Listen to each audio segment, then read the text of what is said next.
when he's done out. Yep. Flip it over.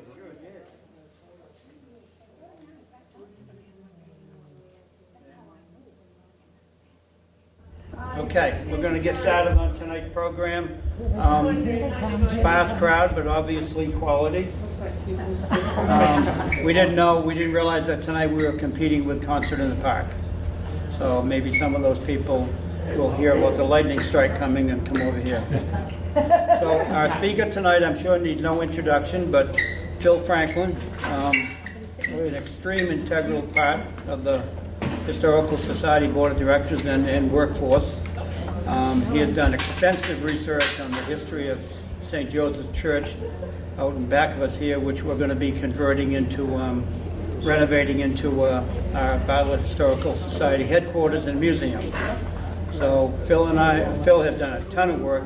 He and I went down to Manchester yesterday, and met with the archivist for the diocese and got a lot more information. So I'll let Phil tell you the whole story. Okay, thank you. And thanks for attending tonight. It's a warm night, but hopefully if the air comes on in here, we can cool it down a little bit. So as Norm said, this is what we know of the history of St. Joseph Church. And the reason I say it that way is because it keeps emerging. We find little pieces here and there. We've got gaps that we don't know the answers to right now, but we're working on those things. Hold on just 1 second. I need to... where is it? Where did this go? I need to adjust my timer here. There it is. Okay. I have a timer on here so I know when I'm getting close to the end. Okay. So basically this history starts in 1888 and it goes up to today. The three pictures that you see in front of you right now are on the left-hand side is St. Joseph Church as we knew it probably in the early 1900s. The center picture is a granite piece that was put in front of the church and is now, to my knowledge, down in front of Our Lady of the Mountains Church. And then the right-hand side is the church the way it looks today. By the way, this whole presentation and the history that I'm compiled has been really developed through letters from Father Plant, correspondence that we've seen from the bishop at the time. A number of people, some of whom are in the audience, have helped me with bits and pieces that they had. So this is a conglomeration of a lot of things that we pulled together. Some key dates that I want to point out that you'll hear me talking about as we go through this. First of all, 1888 was the first time that Father Plant, in writing, communicated to the bishop, Bishop Bradley, that he was thinking of building a church here in Bartlett. 1890, the church was built and the first Mass was said. I'm going to jump ahead. There's a couple other in the middle, but 1999, the church was sold to the Bartlett School District. And in 2016, the Bartlett Historical Society became the stewards of the church. And as you know, we're trying to renovate the building and make it into a museum. I've divided the presentation then into 4 sections. The first one is the early years, then features of the church, where we're going to talk about, I'll tell you about stained glass windows and renovations, the closing and sale of the church, and then finally what we're doing from a historical society perspective. So the early years begin in 1888.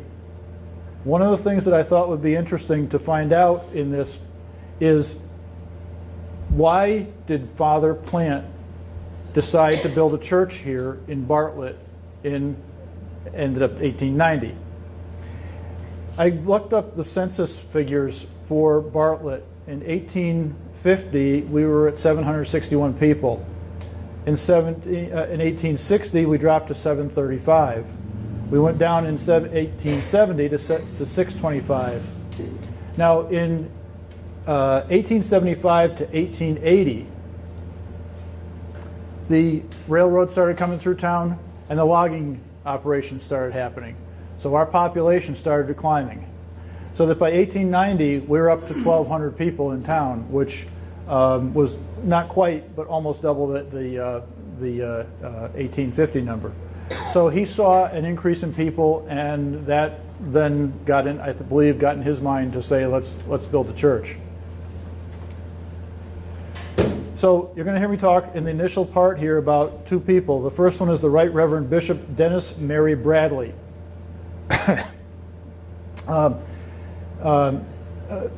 Bishop Bradley was born in Ireland in 1846. He came to the United States with his mother. His father died in 1853, and his mother came to the United States in 1854. I couldn't find out why she came to the U.S. at that point in time. The potato famine was over by a number of years at that point in time in Ireland, but here she came with her 5 children. I'm sorry, with her 6 children. He had 5 siblings. He graduated from Holy Cross College in 1867, ordained in 1871, and at that point in time, he was assigned to Portland, Maine.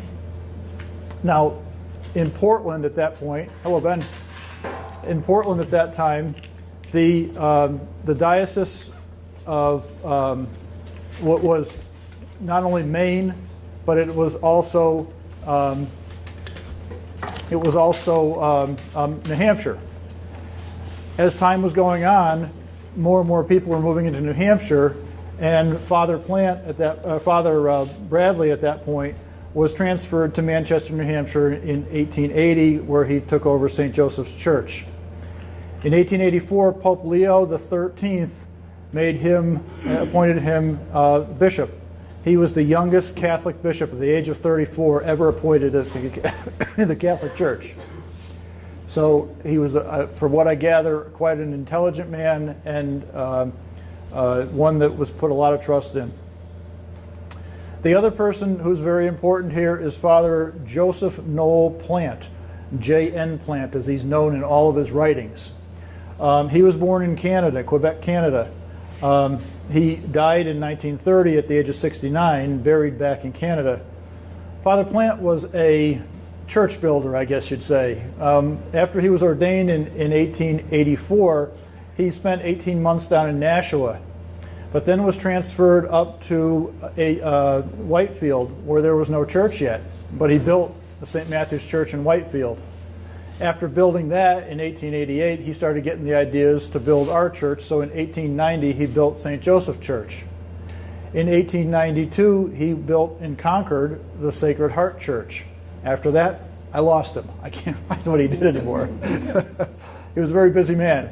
I took it that he's a very tenacious man. One who asked forgiveness rather than permission. Now, in his diary, I found a notation that Bishop Bradley wrote indicating that he believes that he wrote the exact words that he is a most excellent priest. However, in Father Plant's writings, Father Plant expresses doubt that the bishop really likes him. And you'll see why when we get a little bit further into this. Hey, I'm curious. How Yes. do you go about building a church? Do you have a permission or something? Or you just go build it? Well, that's part of the tenacity, I think, of Father Plant. It looks to me like he just got this idea, and you'll see in a second what happened. And hold your thought on that, because I'm coming to that. St. Joseph Church. St. Joseph Church is a mission church, okay? And what we mean by that is that this church was a satellite of another church at all of its points in time. So from 1856 to 1886, actually Bartlett was the satellite of All Saints Church in Lancaster, New Hampshire. In 1886 to 1902, it was Bartlett, and then it became St. Joseph's Church under St. Matthew's Church. Now this is where Father Plant was located.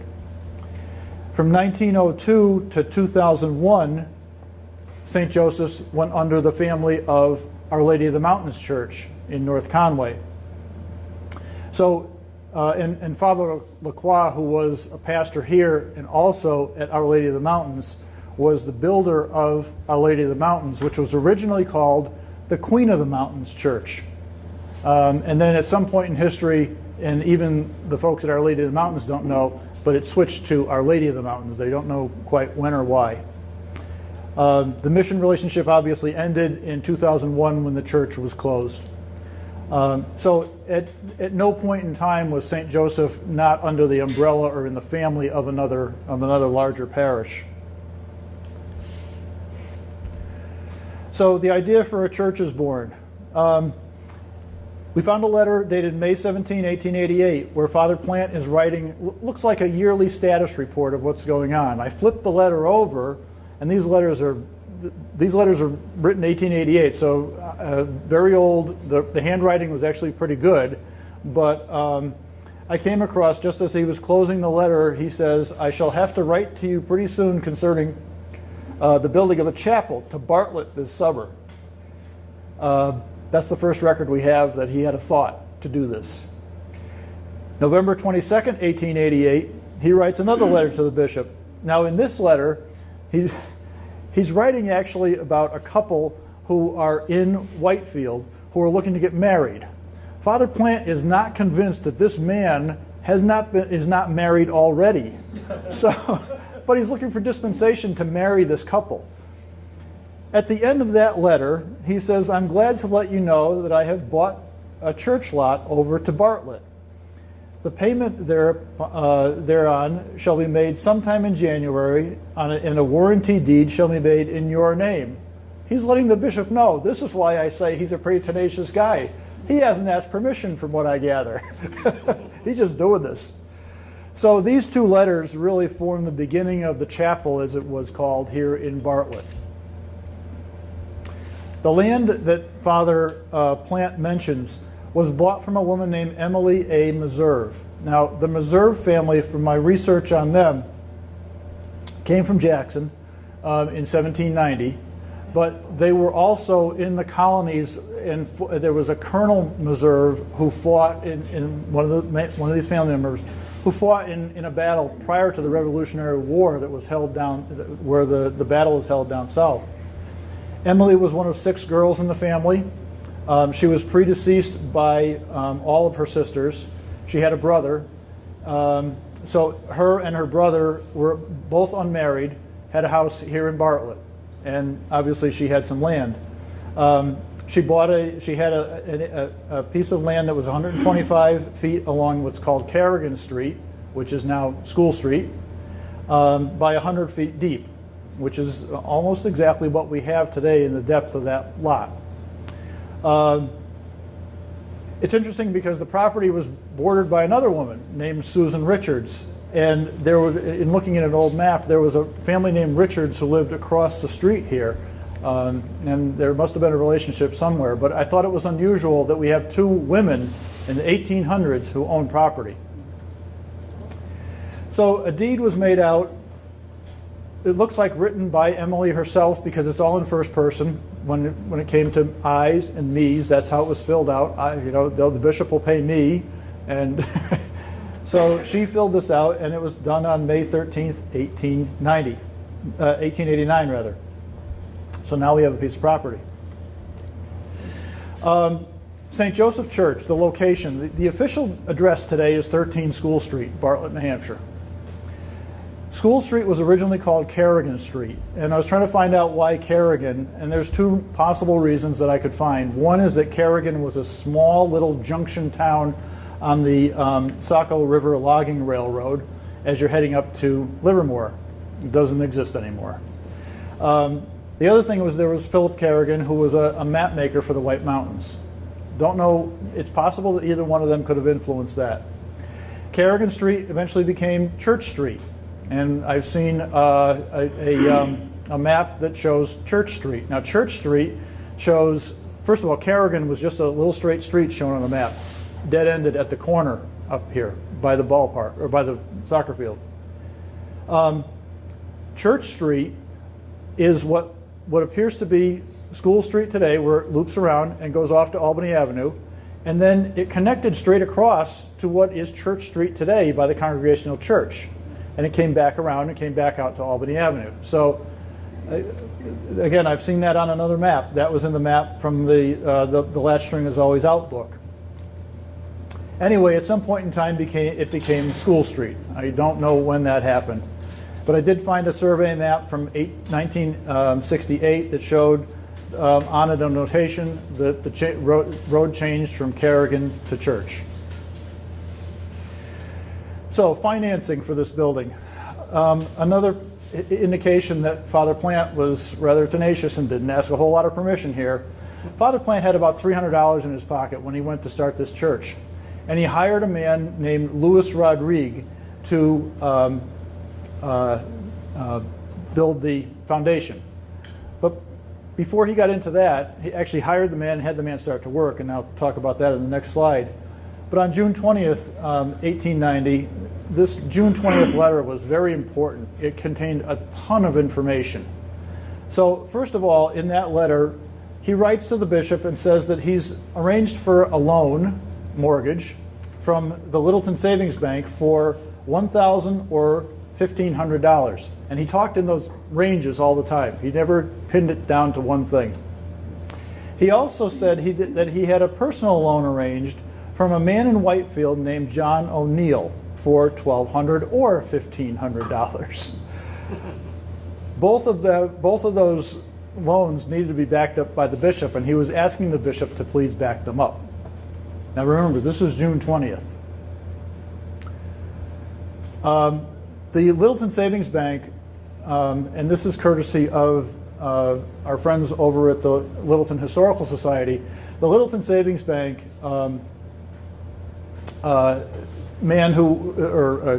director and treasurer at the point, named Oscar C. Hatch, was the man who helped Father Plant get this loan.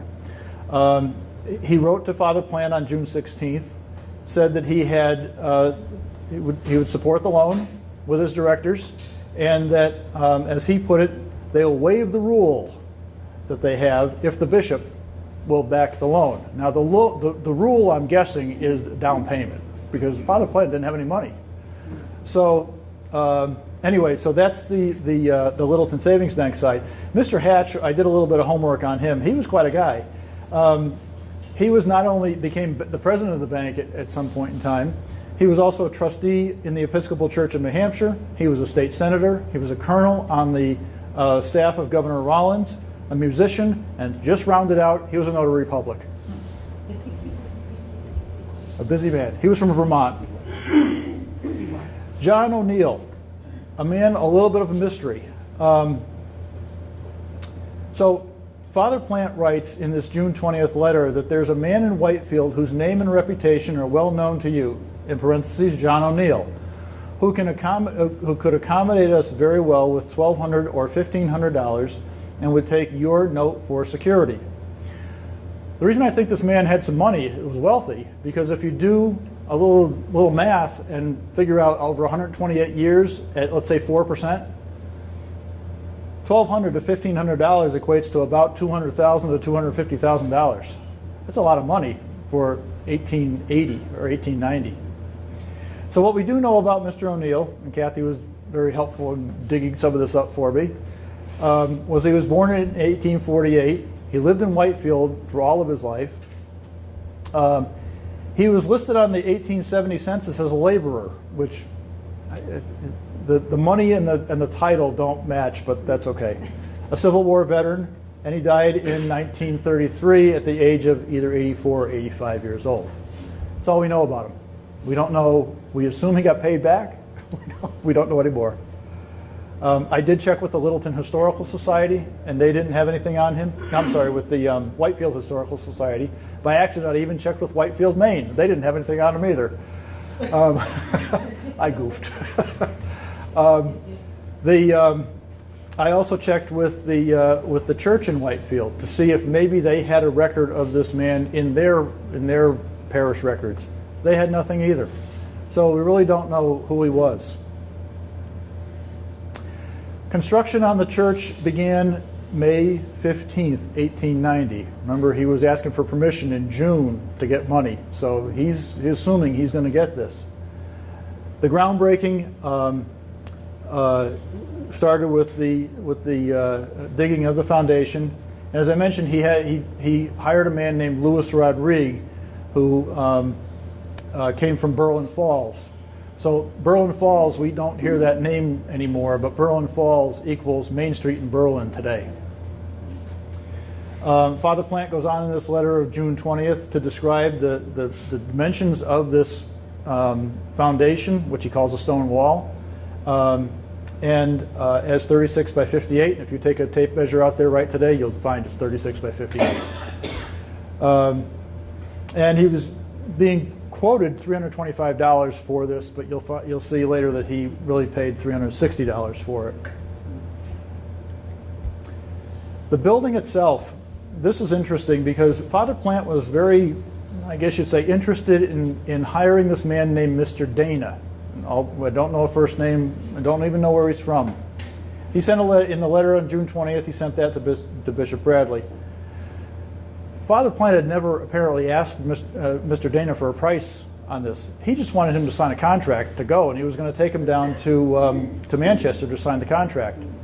Now, the letters I have are kind of one-sided, because in the next letter that's dated June 30th, he now has a quote from Mr. Dana. So the bishop must have written back and said, give me a number that we're going to work with here.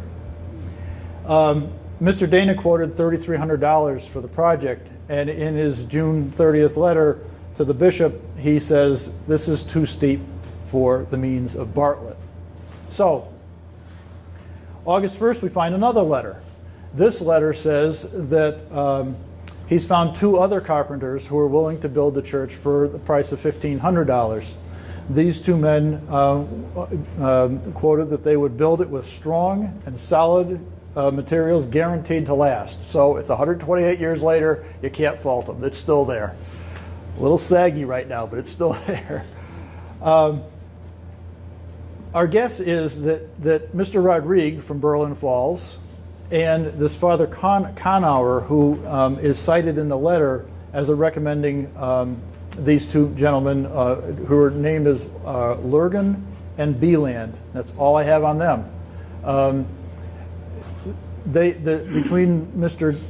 Rodrigue and Father Konauer, I believe they convinced Father Plant to hire them. And so we believe, are the men who built the building. On the August 1st letter, Father Plant goes into some detail on what the building materials are going to be. I won't read all of them, but it was a very interesting letter because he kind of skips around between masonry and wood and different dimensions of wood and everything else. We presume that the wood for the building came from one of the local mills here, although we don't have anything to prove that. One of the things that was missing was a mention of pews. I found another letter that in May of 1891 where Father Plant is asking Bishop Bradley for $150 for pews. So the church was built, and I don't know whether they brought benches in or what they did, but they didn't have any pews to sit in until sometime in 1891. And Father Plant built the pews to, as he put it, accommodate 50 pews to accommodate 4 people in each pew. So we have a 200-person church.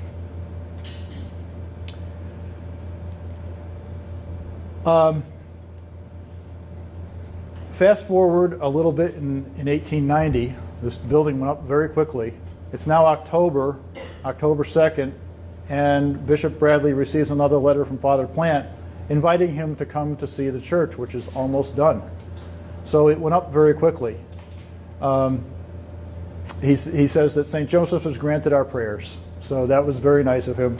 The first Mass was said on November 9th, 1890, with the choir from Whitefield coming down, where Father Plant was at church in Whitefield to sing at this high Mass. The bishop did come here on August 30th, 1891, finally. And I found an entry in his diary that details this out. A piece of that is that he came here, he dedicated the church to St. Joseph, that He notes that the parish is in debt $1,300, which makes sense because they just built the church. And what I found amusing in this was that he writes and says, in the near neighborhood are North Conway and Jackson, but they are simply summer resorts. During the winter, there are no Catholics in these places. So what that had to do with anything, we don't know. But while the bishop was here, he did confirm 20 people. He also did it, I believe it was 11 or 12 First Communions. And there was a man named Colbath from Albany who came and was converted into Catholicism on that day. It was an interesting reading of his diary, too. So, but he had hard handwriting, I'll tell you, he was tough. So how much did the church cost? Father Plant said it costs $2,732.28. Father Plant has a math problem. Okay. If you add up the numbers that Father Plant gave, it really came to $2,802.77. So he's off by $77. Okay. You'll notice that I hope this is showing up, but the largest piece of it is carpentry for $1,700. They quoted $1,500, but it came in at $1,700. The other thing is that he included insurance for 3 years on the building. He paid off interest on a $1,300 note. Remember, they were $1,300 in debt. But one that I can't figure out is that there was 12 days of labor on the premises and boards for community benches. Now, the only thing I can figure out is that those were the pews, or what he had them sitting on for $39. He had 12 days of labor, and it could have been 3 men over 4 days or something like that. But other than that, I can't figure that one out. So again, I decided to figure out how much this church would have cost us in 2018, 128 years later. At 3%, $120,000. More likely, 4%, $413,000. At 5%, it jumps up to $1.4 million. So I decided to go with the 4% figure based on the $2,700, not on the $2,800. What strikes me also as interesting is that we're trying to run a capital campaign to raise about $450,000. Essentially, we're rebuilding this building. So we're kind of doing it for the same price that was started with. So if we could go back to the beginning of time, we're in pretty good shape. This debt, by the way, was paid off in about 3 years. Father Plant was big on church suppers and on fairs. He did the same thing up in Whitefield, where I found a small clipping from a newspaper where he was having a fair to help pay off the debt on the church in Whitefield. So he really turned it back to the parish. Last comments on Father Plant. September 13, 1891, Father Plant wrote a letter that had 2 parts to it. One was the fact that he said that he was being sick and hardly able to attend to his duties. He said he had seen 3 physicians, and it sounded like he was just tired. But he was asking for a 3-week vacation because his health might be injured for life. The other thing was, we found that Father Plant owned another piece of land here in Bartlett. So right next to the church, and from what I can figure out, it looks like it was the parking lot of the church heading over, or the parking lot was the school now, heading over towards the railroad tracks. Father Plant personally owned a piece of property that was 168 feet by 100 feet, same depth as the church. He was offering to the bishop as the first right of refusal for $225. We suspect that the bishop didn't buy it because another building was built there, owned by the Dudley family, from what I understand. And that's pretty much where the correspondence about Bartlett St. Joseph Church, Father Bradley, Bishop Bradley, Father Plant, pretty much ends at that point. Over the years, as I mentioned, St. Joseph was a church that was a satellite or a mission church of other churches. So over the years, we had various priests, and these are the pastors actually, who were here.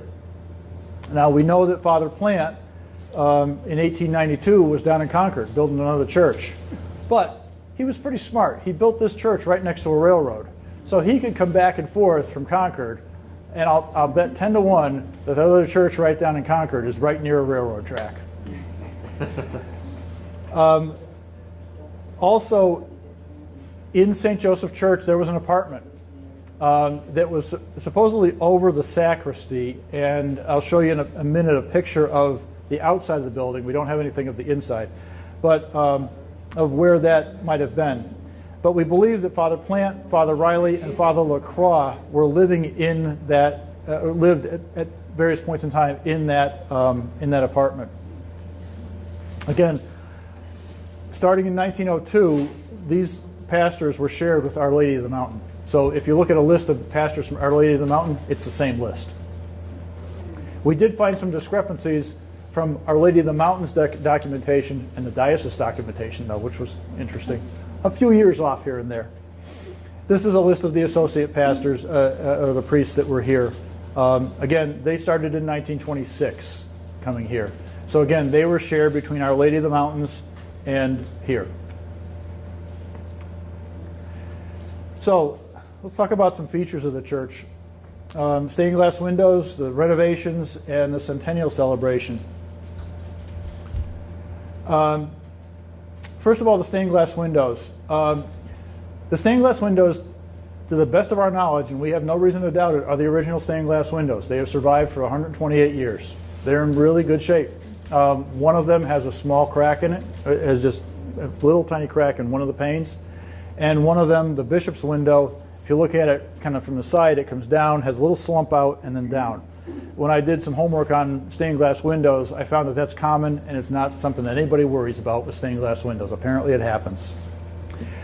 There were 9 windows in the church along the sides of the church. 5 on the north side, 4 on the south side. We can account for 8 of those windows. The 9th window, I'll show you where it is gone. We don't know who the honoree was on the window, but it's not there anymore. There's another window that's a triangular shaped window. When you come into the church and look straight ahead, there's a beautiful triangular shaped window over the altar. And I'll talk a little bit more about that in just a moment as well. We are retaining all of those windows for the museum. So we have to be very careful taking them out because I don't want to go through the repair work of lead. That is very expensive. The windows that we have, most of the windows, whoops, pushed the wrong button there, folks, sorry. Let's use the right tool here. Go back. Most of the windows look like this, the same design, and they just have a different name at the bottom. These windows, these two and this one, this is the triangular window. This is the window for Bishop Bradley, and you'll notice the bishop's mitre. And then we have Reverend Lacroix on this one. I'm not quite sure why Father Plant isn't on that one, but that's another mystery we've got to figure out. Ruth Albert provided me with information on the people who are named on these windows, and I just want to point out a couple of them. First of all, I just mentioned Bishop Bradley has a window. Father Lacroix has a window. There's a window honoring Eugene Cody. Eugene Cody is the grandfather of Wilfred and Alfred Cody. Alfred is a member of the Historical Society. The Codys took the window when the school took over this building. They've since given it back to us because we're going to put it back in place. There's another window that honors Joseph Perry. Mr. Perry was from Prince Edward Island. He is the great uncle of Rick Neely, of Rick and Cheryl Neely, right across the street here. Mr. Perry was one of the carpenters who worked on the building. I've talked to Rick about that, and he has confirmed that for me. The triangular window over the altar, the inscription on it says, presented by the members of the Holy Rosary Sodality, 1903. When this church was built, that window was clear glass. This window was put in 1903.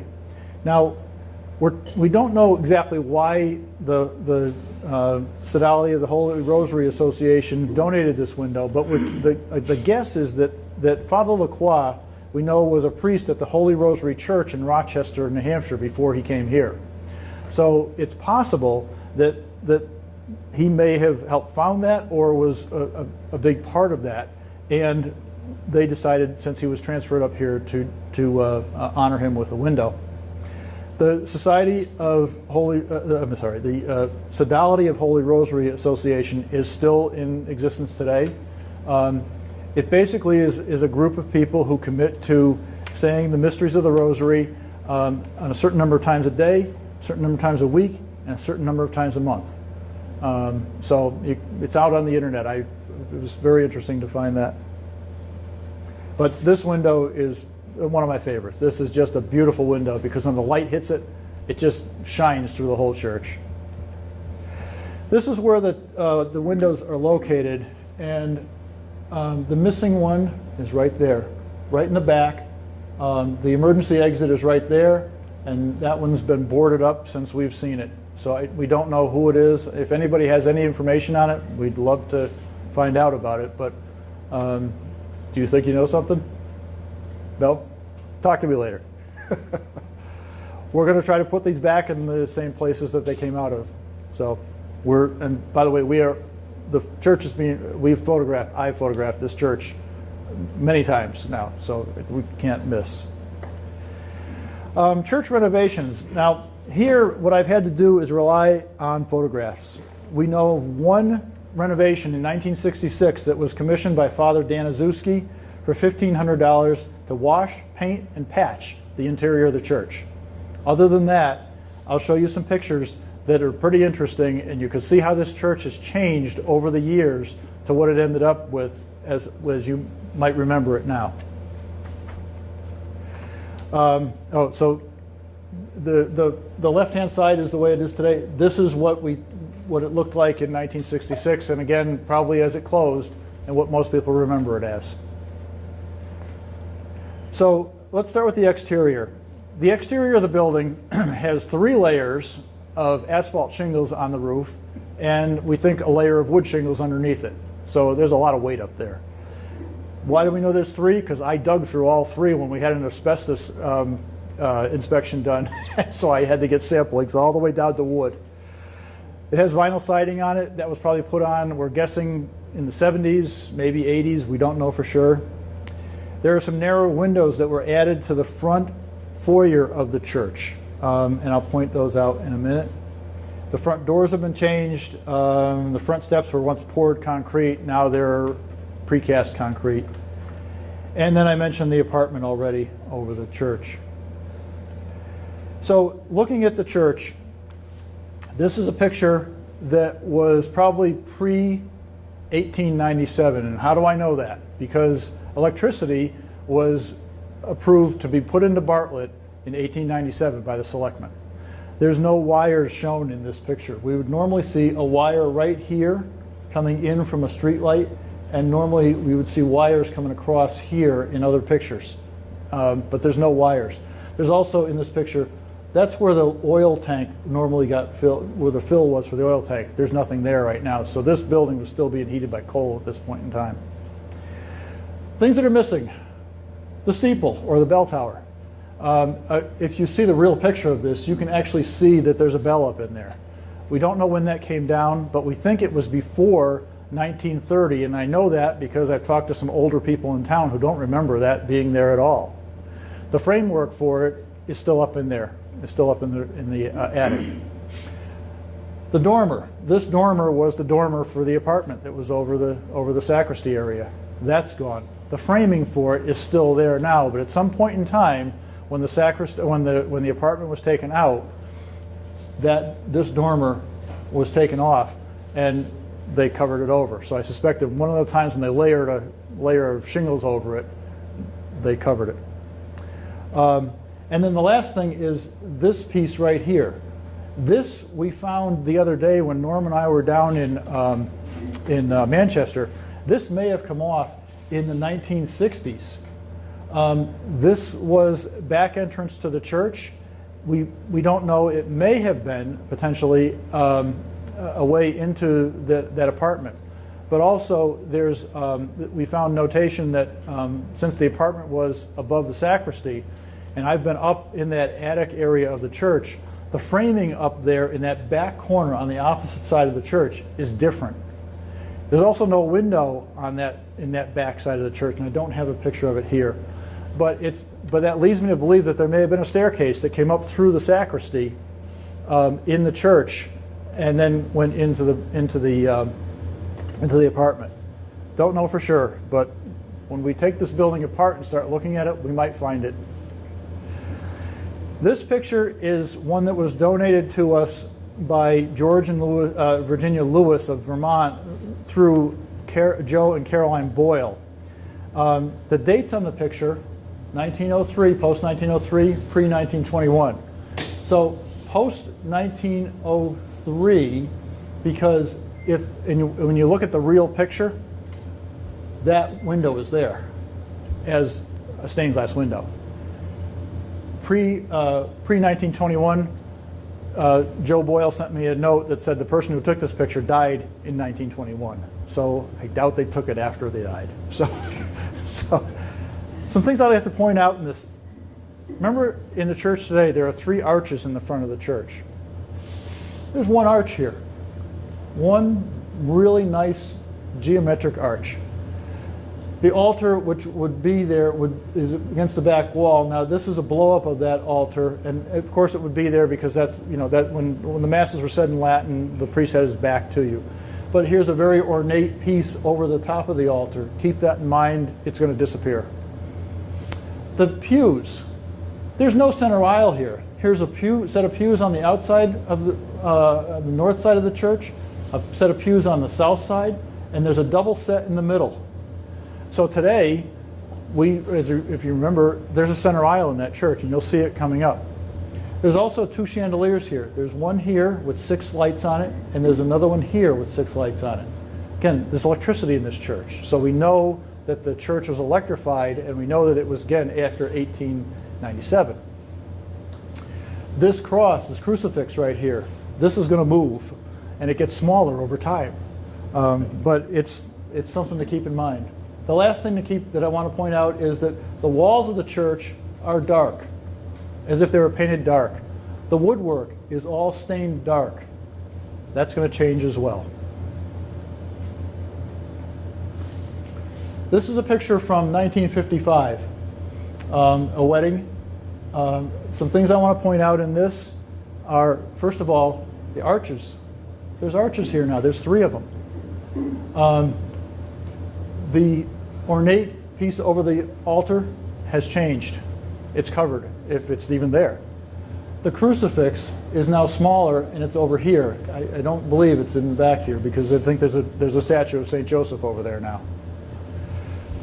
The aisle is covered by a wedding cloth, but we don't know for sure if they had put in the tile yet or if it's still wood. One of the key features, though, that I think is really important to see is that there's stenciling. This was a light fixture before. Now it's covered with a stencil. There's stenciling here. We've seen as the paint has peeled that we've seen the stencils that have fallen down, and there's still some that are still up in the plaster. We're trying to preserve what we can out of that. Unfortunately, the paint is so brittle that you got to treat it very, very carefully. But it's interesting to note how ornately this church was decorated. Over the altar area, there was a very deep, ornate stencil as well. One other thing is that the lights appear to be recessed lights. So where there was a light here and, well, probably about here, there are now 4 recessed lights in the church. So they've changed that whole thing. This is, again, 1955. This is 1966, or in that neighborhood. Again, Father Danaszewski said, wash, paint, and patch. Patch tells me there's plaster falling down here. But again, this is a good view of the church. Here's that crucifix that was out here. Here's the statue of St. Joseph. Again, it's different from the 1955 crucifix, but it looks to be the one that was over here. We can see here now that and it may be hard to see from where you are, there's tile on the floor. So the wood planking is now covered in tile, at least between where the aisles of the pews. But it's also, you can see the center aisle again. There's a ceiling fan where that light fixture was originally. There's a ceiling fan there, and there's another one back further where the other light fixture was. The one that's back here is still there. So there were some interesting changes made to the church. These tiles, by the way, contain the asbestos that's still left in the church. And then 1993. So this picture was taken roughly, a little bit closer in focus, roughly from that first picture that I showed you. Another wedding. The things that changed here are minor. A much smaller crucifix. We keep jumping the crucifix around. And it's hard to see, but there's rugs everywhere here now. So the center aisle and all up on the altar is all rugged and covered over all the tile that was there. Phil, if I can interject. Yeah. Diane Swansburg here is the mother of the Of, bride. of the bride, I know. I wasn't trying to point out the 1955 picture, the groom is also in the room. So thank you, George. And I brought you one more today. Oh, good, good. So you can see that over time the church has changed with different renovations. Unfortunately, nobody kept records of them, or at least we can't find them. But the pictures are tell the stories here. The Centennial, I just one slide on that. The interesting note here is that this church was built in 1890. Bartlett was formed in 1790. So the church celebrated its centennial as Bartlett was celebrating its bicentennial. The priest at the time, Father Conrad, summed it up, I thought, very nicely in a note that I found from him. It says, well, we'll come to it in a second. The hopes and dreams of Father Plant and pioneers of Bartlett's Catholic community are still very present in this greatest little town on earth, celebrating its 200th anniversary. So I thought that really said tied the two pieces together very nicely. The centennial for the church was a mass and then a reception over at the right here at the elementary school. So now that brings us to the closing and sale of the church. So this is more of a sad time of the church history. This is just a highlight slide. Basically 1896 to 1890. I'm sorry, 19. It's hot. 1996 to 1998, a committee was formed by Father Edward Kelly, and their mission was to explore the consolidation of parishes. The parishes were St. Charles, the Old Lady of the Mountains Church, and St. Joseph. This committee did the work to put together the consolidation. In 1999, the church was sold to the Bartlett School District. And the plans were that over the next 3 years they would co-occupy the building. The right of closure was held in October of 2001.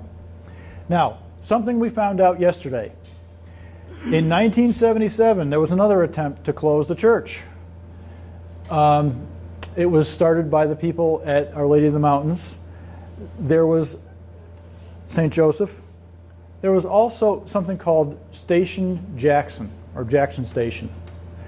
That was the town hall in Jackson, where Warren's Historical Society is right now. That was used as a church, even though it was not an official church, but it was used as a place to say Mass. The populations of the towns were growing, the Catholic populations were growing. And in 1977, a group from Our Lady of the Mountains got together and was looking to purchase a piece of property on Route 302 near George Howard's property. And I don't know, George, if you know anything about this. No? So we found, and I wish I had this information in my hand, but they're sending it to me from the diocese. But we found a description of roughly where this was, and it could be the old property that was owned by John Cannell's family, but it was across the tracks. And this went on for a couple of years, that they were exploring and exploring and exploring. They were looking to build a church that could accommodate 450 to 500 people. The thing that stopped it was that the property was located across the tracks, and it was an unguarded track, and they were concerned that people would be harmed if they crossed the track and a train was coming, because there was no crossing guards there, no gates or anything. So I actually found the note that put an end to that exploration. But in 1977, 1978, in that time frame, they were looking to close St. Joseph Church at that point in time. They thought they could get $100,000 for that church and for this church at that point in time. They issued an approval to spend $11,000 per acre, and we're looking at 3 acres of land down off of 302. That may be part 2 of this. We'll find out. So why did they decide to close the church? The main reason was the lack of priests and the number of clergy that were out there. Bartlett had a steady but small population, a small parish population. And the rising cost of maintenance was also something that was bothering the diocese. But the other thing that was important to find out was that there was a lack of sacramental activity going on in the smaller churches. And Bartlett, St. Joseph rather, was one of those churches where there was a lack of sacramental activity. So almost no baptisms, only a couple of weddings. Confirmations were very minimal.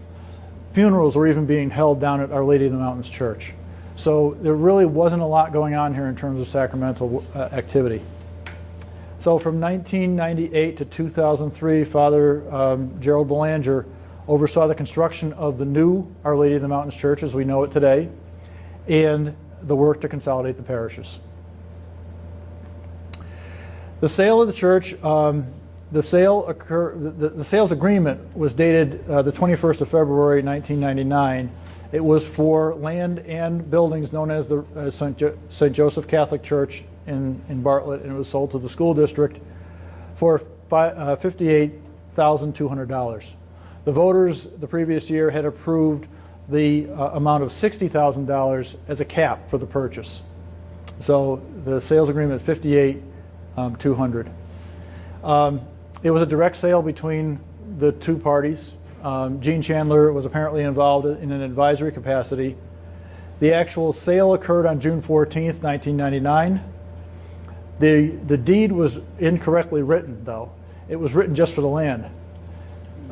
So somebody must have spotted it, and October 12th, 1999, they issued a corrected deed that was for the church and the land. So the sales agreement had 9 additional provisions in it aside from the payment. 3 of them I thought were, some of them were just mundane kind of things. But 3 I thought were interesting was that the seller and buyer would share the sanctuary for 3 years from the date of transfer. That during that 3-year period, the seller would remove all of their personal possessions, so except for the pews. So any of the statuary or anything else that the church wanted to take out of it, they could take out of it at that point in time, except the pews. The last piece that I thought was interesting was that if the buyer was contemplating any changes to the alteration of the exterior alteration of the church, that the seller had the right to repurchase the building for $20,000, so they could move the building, and as they put it, to preserve its historic character. So even back then, they recognized that this building had historic value to it. And it's right in the sales agreement, which I thought was very interesting, and I was glad to see it there. They also had some other things in there that the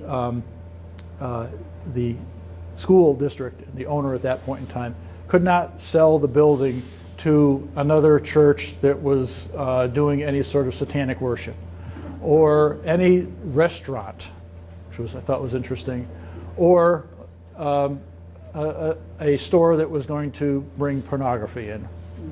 So I guess bars were okay. But anyway, those are the other 3 things that I didn't put in here. Did the church get used following the sale as a church? I've gotten varying answers on this. The school system said no. But I've seen evidence that there were some ceremonies, not many, but some either masses or ceremonies that happened in the church. The school district wanted to move the drama club and the music club in there, so it made sense to keep the pews. And that by the rules of what they were doing, they had to keep them anyway. As I mentioned, the right of closure, that happened on October 13th, 2001. We do have an original copy of the pamphlet that was handed out with the closure. The school district ownership, why did they decide to buy it? As I mentioned, they wanted to move the music and drama departments over there. They were thinking about additional space for storage of library books or maybe expansion of the library. They bought, part of it was buying the parking lot. They wanted additional parking space. And the last thing was that they were looking to protect the building, protect the school rather, against undesirable elements moving in. So they wanted to control who was going on there. I guess Bartlett Historical is not undesirable, which is a good thing. Little was done to the church during that time period, and I suspect little was done before that to maintain the building. In talking with Vicki Harlow, the chairman of the school board, I asked her if they were aware of all the lead and asbestos in the building when they bought it, and they said no. She said they weren't aware of it at all, which surprised me, but okay. During this time period, they were trying to, during that 3-year time period, there was a committee that was meeting, Joe Voce told me, to try and figure out what to do with the building. Nobody ever came to a conclusion.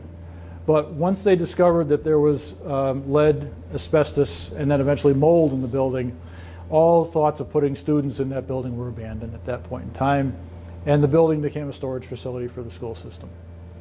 So after the 3 years was up of the sales agreement, that's when the pews started coming out.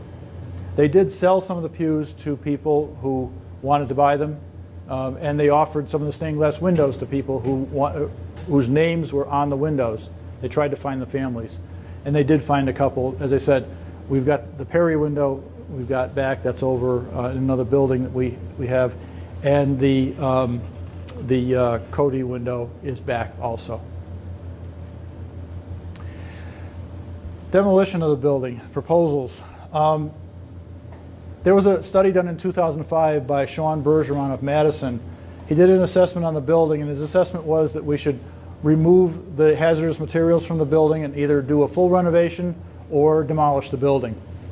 Over time and neglect of maintenance and all that, the building, obviously, they didn't do a whole lot with it, but in 2006 or 7, there was a small amount of abatement done of asbestos in the basement of the building, taking asbestos off the pipes in the building. They did not do anything with the sanctuary or anything like that. We have found some up there. March 18th, 2018, at the annual school board meeting, $150,000 was proposed to be allocated for demolition of the building. There was discussion during that meeting, and it was interesting that the comments were to either let the building fall down or burn it down. Neither was done. In the end, the voters passed on the article. It was not decided. They just said they're not going to even consider it. Again, in 2009 and 10, it was discussed for going into the budget, but they did not put a budget item in. In 2013, again, it appeared on the school's warrant article to raise the sum of $40,000 for the demolition of the building. At that point, Norm Head got up and spoke and wanted to have people defeat this, and it was defeated. There was a proposal put forth to establish a committee to look again at purposes for the building, and the committee was kind of sporadic over the next year as to what they were doing or not doing. March of 2014, again it appears on the budget for demolition for $42,500 this time. Again, Norm gets up and speaks and tells the committee's been sort of working on this. But basically, and this turned it back to the townspeople as to what do you want to do with the building. Bill Duggan, Leslie Mallett both spoke in favor of asking for continued time for exploration. Again, the warrant article was defeated and we moved on. So enter the Bartlett Historical Society. In 2014, we actively got involved in setting up meetings to try and figure out what to do with this building. And eventually we would come to the idea to have the Historical Society be the stewards of the building. Between July 2014 and March of 2016, the church committee, sometimes called the Save the Church Committee, met several times. And Norm and I also were presenting before the school board. Notably in November of 2014, we went before them and presented the results of a survey that we did in town here. The survey was to ask the townspeople, what do you think we should do with this building? 27% of the people said that it should be a community center, but we had a community room, so that was kind of ruled out. 22% said we should have a historical society building, and that was looked on favorably. A library, again, ruled out. There were numerous other things. There was a bar, there was a indoor swimming pool, there was a couple of other outlandish things that I'm not even going to name, but it was pretty interesting to see the results of that. The school board then asked us to come back. They liked the proposal. They asked us to refine the proposal and come back and talk to them again, which we did. So to make a long story short, in March of 2016, the school board put up on the warrant asking the voters to approve an article for the school district to enter into a long-term lease with the Bartlett Historical Society to allow us to become the stewards of the building. It was approved. And with that, in June of 2016, well, at that point then we started working on a lease together. In June of 2016, the lease was signed, a long-term lease, which is in effect today, which is a 25-year lease with 2 options for 5-year extensions. So it's really more like a 35-year lease. In October of 2016, we started the capital campaign to raise the funds to renovate this building. The campaign is going along. We've got roughly $175,000 to date from individuals and businesses. We have several grant applications that are out right now with foundations, and we're waiting to hear back from them. We'll hear from them later this year. We did a condition assessment on the building. We hired a group called Alba Architects out of North Woodstock. These are 2 professional architects who came in, looked at the building. They brought in a structural engineer who looked at the building. Their conclusion was that the building can be saved, that it needs a lot of work, won't last much longer, but it can be saved, and that was music to our ears. We've taken a couple of preservation and maintenance activities. One, we put a tarpaulin over the south roof, and you can see, whoops, nuts. There we go. This is the roof right here. This roof was leaking so bad that when it rained inside the building. We literally had water pouring through that side of the roof. It's covered with a heavy-duty tarp now. That guy right there is me. So, so not only do we try to raise money and do things for this historical society, we're even up on the roof. The other thing that we did was we removed the oil tank from the building. The oil tank was a 275-gallon tank. It was full. It was sitting on 4 rusting metal legs that were sitting on, one was on a broken brick, 2 were on sand, and 1 was on a piece of rotten wood. That thing was getting ready to fall over. The only thing holding it up was the oil intake pipe. If that had fallen over, this project was over, because we would have had oil throughout the entire basement of that building, and that would have been a hazard beyond belief. Before I mentioned that there's possibly a stairwell on this side of the building. In the sacristy, that window there, right in that spot right there, has a counter, is the missing window on the other side, its counterpart.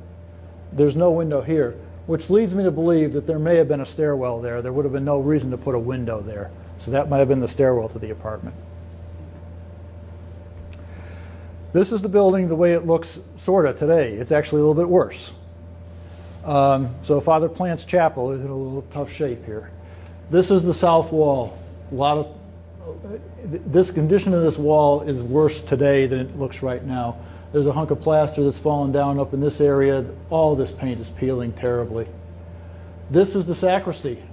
This is the roof of it, the ceiling of it. This doesn't do it justice. The mold is unbelievable in there, and that's falling down. This shows a crack in the building. The walls on the building are doing this right now. They're leaning out. This was taken after the snow load is off. When the snow load's on, that's even wider. And there's a crack that goes along this ridge line right here that also widens with a snow load on it. We can fix these things. We know how to do this. And this is the altar as it looks today. It is also peeling. This is evidence of water getting behind all these parts of the building. This is why we need to save this building. We've also done a couple of things to gain some historic recognition for this building. October of last year, we were honored by the New Hampshire Preservation Alliance with the 2017 Seven to Save Award. This is an award that's given to 7 buildings throughout the state of New Hampshire that are deemed historically relevant, that are deemed in threat of being damaged or destroyed. This is the plaque that was given to us for that, and it will be on the building. We just got the plaque. I did the work around it. So that's one thing that's going to go on the building. In January of 2018, the building was also recognized by the New Hampshire Division of Historical Resources. That's right over here, and it was put on the State Registry of Historic Places. So those two things are probably the two most important awards that we can get in this state for historic properties. And it was very, very gratifying to receive those. And we're going to be proud to display both of those on the outside of the building. As a matter of fact, when I get 2 feet back underneath me, maybe we'll even put them up before that. My crutches are right over there. I figured I should sit down for this because if I didn't, it would be like a NASCAR race. Everybody would be waiting for the crash if I was standing on crutches. So, when we reopen the building, we're going to open it up as a multifunction museum to the public. Revolving displays of the history of Bartlett and Mount Washington Valley. A cultural center for presentations like this, where we're going to use the altar, and I'd be sitting up where the altar is right now. A learning and research center for Bartlett's past and genealogies, so we can do online research for genealogies. An archive for the collection of things that we have, and a historical society home, which we don't have today. I mentioned in the beginning that there were a number of people that have helped with this. This is the list so far. I've left open space here because I know there's more people who have more things. But there's a number of people who have helped, from people who are sitting in this room right now to people who down in Concord, up in Whitefield. It's an impressive list of people, and some people just gave a few photographs. Other people gave me, a documentation. It's been gratifying to get this information. So that's it. You've reached the end. I didn't do too bad. 6 minutes over an hour. But I want to thank everybody for coming tonight. It's very warm in here. I appreciate you sitting with me and listening to this. I hope you enjoyed the presentation.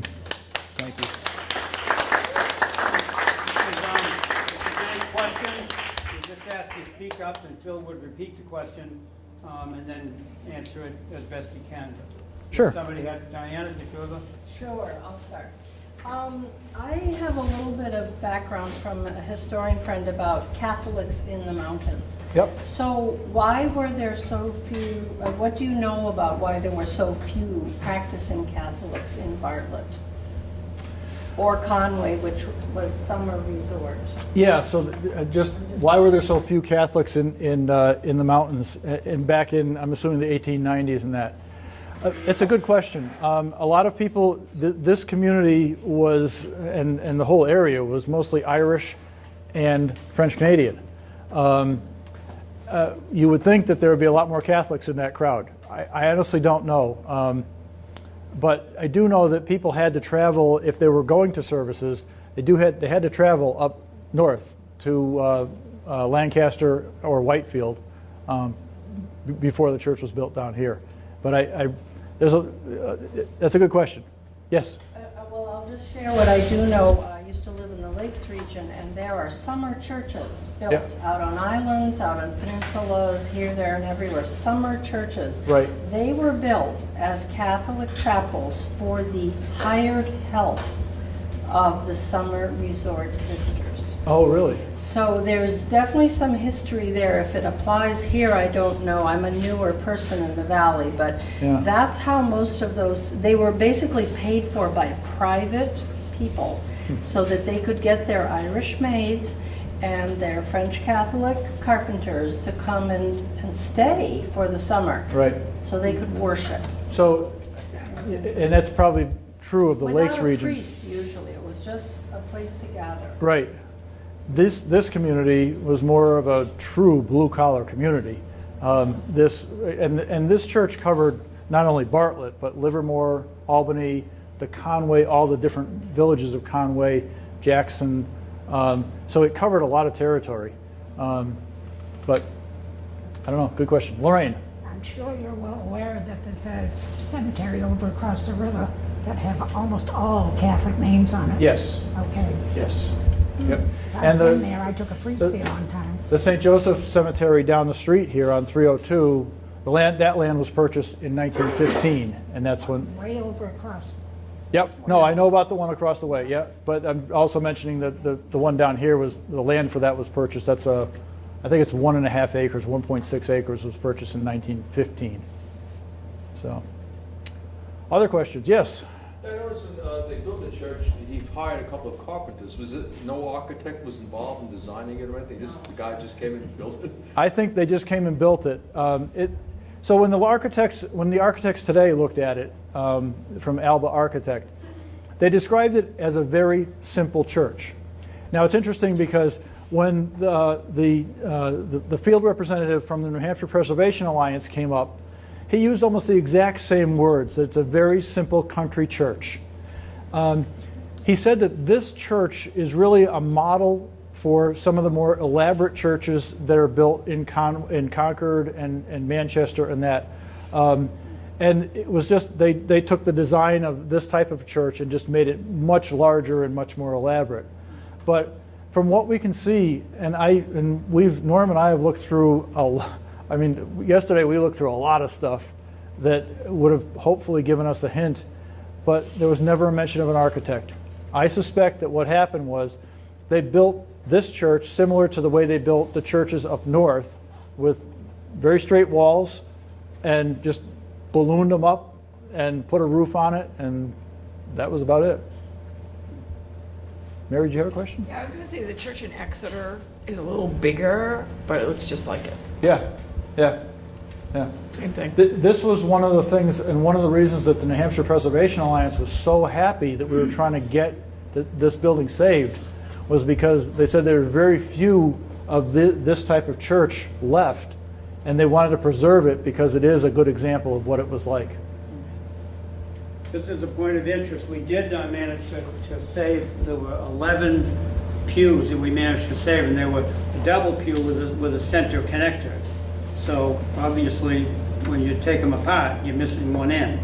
So we managed to put together 11 out of what was left in there. We've given them to a person. They were all painted, and we're afraid they might have lead paint. So we're having those stripped, and we're going to give that person a portion of them for his labor efforts, and the rest of them will be ours. And I'm sorry, Paul, you had a question?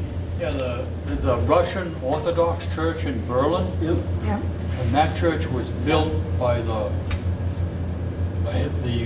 Russian for his employees to bring them over from Russia. And that's the only reason that church was built. Yeah. And they were probably loggers.